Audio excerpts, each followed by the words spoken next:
देखो भाई, next is redox reaction. Next topic है हमारा रेडॉक्स रिएक्शन। समझनी है हमें इलेक्ट्रॉन ट्रांसफर की रेस्पेक्ट में, है ना।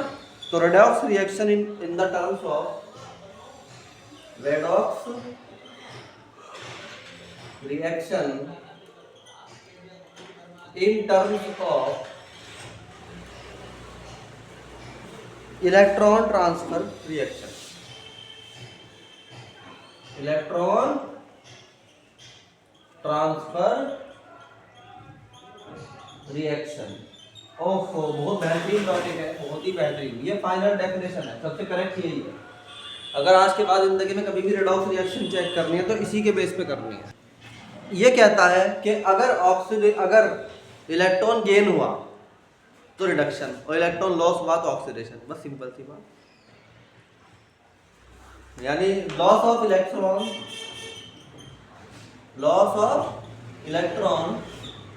Is oxidation. नहीं आ रही बात समझ में है? और गेन ऑफ इलेक्ट्रॉन क्या है? Gain of electron is reduction. देखो कितने सिंपल से डेफिनेशन बना दी कि भाई अब सिर्फ सब कुछ सिंपल कर दिया। उसने कहा अगर क्या होता है, लॉस होता है इलेक्ट्रॉन का तो, और अगर गेन होता है तो गुड। ठीक, अब तुम ये देखो, इसका एग्जांपल कराते हैं, बहुत ही सिंपल। वही एग्जांपल है, सोडियम मेटल लिया। क्या लिया? सोडियम मेटल ले लिया सॉलिड स्टेट में। सोडियम मेटल ने किसी का इलेक्ट्रॉन ले रखा है? नहीं। दे रखा है? नहीं। अगर ले रखा होता तो प्लस का निशान होता, अगर ले रखा होता तो निगेटिव होता, और अगर दे रखा होता तो पॉजिटिव होता। नहीं आई बात समझ में? नहीं आई क्या? यानी अगर इसने इलेक्ट्रॉन ले रखा होता तो ये क्या होता? अगर इसने इलेक्ट्रॉन ले रखा होता तो ये निगेटिव हो जाता, क्योंकि कोई भी एलिमेंट अगर इलेक्ट्रॉन लेता है, फॉर एग्जांपल x ने इलेक्ट्रॉन लिया तो ये क्या हो जाता है? x negative. और अगर x इलेक्ट्रॉन देता है तो क्या बन जाता है? x positive. नहीं आ रही बात समझ में? नहीं आ रही क्या? इसका मतलब क्या हुआ कि अगर सोडियम इलेक्ट्रॉन नहीं लेता तो क्या हो जाता है इसके ऊपर? निगेटिव। और सोडियम अगर इलेक्ट्रॉन दे देता तो क्या बन जाता? इसका मतलब दोनों में से कुछ नहीं हो रहा। इसके पास अपने 11 के 11 इलेक्ट्रॉन जो कि 2 है। ठीक, अब क्या होता है? क्लोरीन आता है Cl2। Cl2 ने भी कोई इलेक्ट्रॉन नहीं ले रखा, ना इलेक्ट्रॉन दे रखा, कुछ नहीं कर रखा। इसका मतलब अगर इनके ऊपर प्लस माइनस लगे हुए हैं तो इसका मतलब ले रखा है या दे रखा है, वरना कुछ नहीं है। दोनों अपनी अपनी न्यूट्रल स्टेट में है। आई क्या नहीं आई बात समझ में? अब क्या होता है? NaCl से जुड़ जाता है। NaCl से क्या हो जाता है? जुड़ जाता है। उसको जुड़ने के लिए क्या करना पड़ेगा? यहाँ पे भी 2 लगाना पड़ेगा और यहाँ पे भी 2 लगाना पड़ेगा। अब NaCl कैसे जुड़ता है इसको समझो ध्यान से। Cl एक इलेक्ट्रॉन विड्रॉइंग ग्रुप है, और मेटल ऑलवेज डोनेट इलेक्ट्रॉन। तो ये 2 बातें नोट कर लो। एक नंबर 1, मेटल ऑलवेज क्या करते हैं? डोनेट करते हैं क्या? इलेक्ट्रॉन को। मेटल ऑलवेज डोनेट इलेक्ट्रॉन, ठीक है नहीं है? और नॉन मेटल क्या करते हैं? Non metal gain electron. क्या करता है? गेन करता है इलेक्ट्रॉन फ्रॉम किससे? मेटल से। तो Na था अगर, तो Na ने क्या किया होगा? सबसे पहले अगर उसको Cl से जुड़ना है तो इस Na ने अपना इलेक्ट्रॉन छोड़कर Na+ बन गया होगा।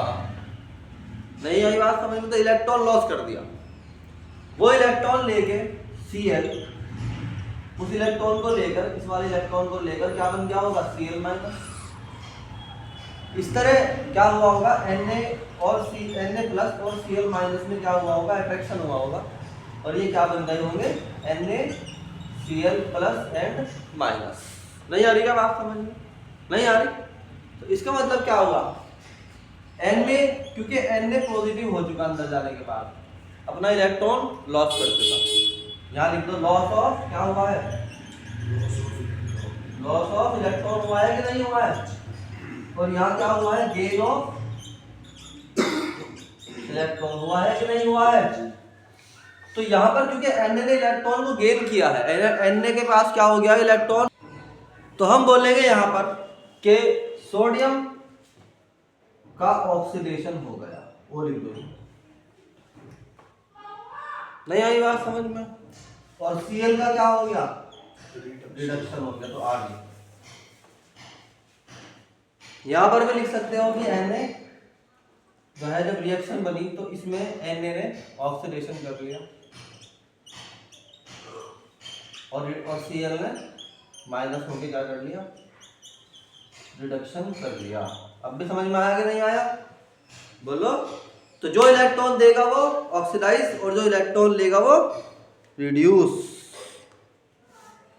क्या होगा, रिड्यूस। ये सिंपल सा सिस्टम था किसका, रेडॉक्स रिएक्शन का। वेरी गुड, चलो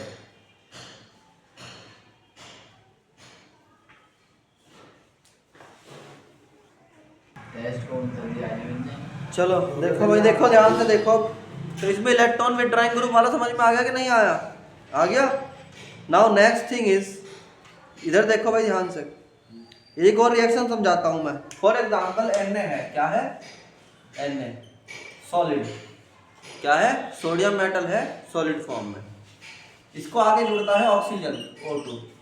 अब मुझे बताओ कि सोडियम और ऑक्सीजन जब मिलेंगे आपस में तो कौन किसका वो लेगा, इलेक्ट्रॉन। यहाँ 4Na ले लो, है ना, तो क्या होगा, 2Na2O, 2Na2O। भाई देखो तुम उधर देख रहे, इधर समझ नहीं में क्या कह रहा, 2Na2O। क्या हुआ होगा, सोचो दिमाग में कि हुआ क्या होगा। Na ने पहले 4Na के मेटल्स ने क्या करा होगा, 4Na प्लस बनाए होंगे और 4 इलेक्ट्रॉन रिलीज कर दिए होंगे, ठीक है। फिर O2 ने वो दोनों इलेक्ट्रॉन लेकर, वो चारों इलेक्ट्रॉन लेकर क्या कर दिया होगा, 2O निगेटिव निगेटिव, ठीक है। फिर क्या हुआ होगा, 4 Na के हैं, 2 O के हैं, तो O क्या है, O तो माइनस माइनस है, बोलो। तो एक Na उधर आगे चिपक गया, इसके Na प्लस, एक Na प्लस इधर आगे चिपक गया। दूसरे मॉलिक्यूल के साथ भी क्या हुआ, ये सेम टू सेम कि यहाँ एक Na प्लस यहाँ, एक Na प्लस यहाँ। अब शुरुआत से रिएक्शन देखो, मैंने कहा था मेरे पास 4 Na है, एक O2 है, इसका मतलब ऑक्सीजन के टोटल मेरे पास 2 एटम्स हैं और Na के 4 हैं। जब मैं रिएक्शन करवाता हूँ तो 2Na2O मिलता है, माने सोडियम ऑक्सीजन से अटैच हो गया। सोडियम क्योंकि एक मेटल है इसलिए it will always give the electron. 4 के 4 मेटल जो है उन्होंने इलेक्ट्रॉन देकर 4 के 4 Na प्लस बना लिए और चारों इलेक्ट्रॉन को रिलीज कर दिया। वो जो 4 Na प्लस हैं अब हमारे पास है, उनके 4 इलेक्ट्रॉन भी है। वो 4 इलेक्ट्रॉन किसने ले लिए, ऑक्सीजन ने। ऑक्सीजन के आउटर शेल में कितने इलेक्ट्रॉन की रिक्वायरमेंट होती है, 2 की। तो Na एक ही दे सकता है मगर वो 2 ले सकता है, इसलिए दोनों ने 2 ऐसे ले लिए। उसका रिजल्ट क्या हुआ कि हमने 2 ऑक्सीजन को ऐसे लिखा, इधर माइनस माइनस ऐसे लिखा, इसको इधर माइनस माइनस।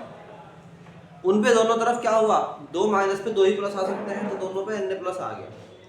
तो यहाँ क्या हुआ, इलेक्ट्रॉन डोनेटेड, इलेक्ट्रॉन ने क्या किया, डोनेटेड इलेक्ट्रॉन। सोडियम ने क्या किया, मतलब सोडियम ने किया,